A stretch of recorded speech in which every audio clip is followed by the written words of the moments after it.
I like that. I like that strategy. You want to treat every fish like the big one, so when you get the big one, you're ready for it.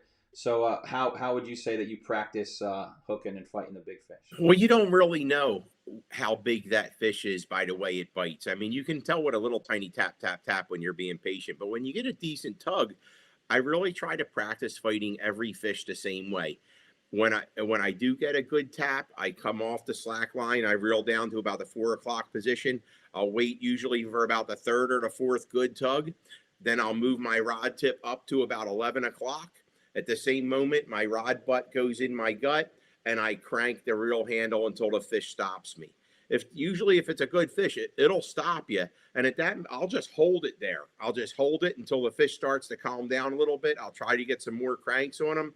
When I get them up a little bit, then I'll move the rod under my arm, and then I'll play the fish from there, where the rod will be at, say, between the 3 and the 4 o'clock position, where I can keep the bend in the heavy, powerful part of the rod, and I can play that fish up the way I need to. When the fish gets near the top, the mate will be near the side. I'll kind of move the rod away from the mate. When the mate's there with the net in the water, when he's ready to go, I'll move the rod in front of him so he can net the fish. I'm also very, very paranoid about never letting the fish break the surface of the water. In the winter, the water gets very clear. The fish is closer to the surface than you think it is. So it's really important not to get them so far up that you actually let the fish get out of the surface of the water. Yeah.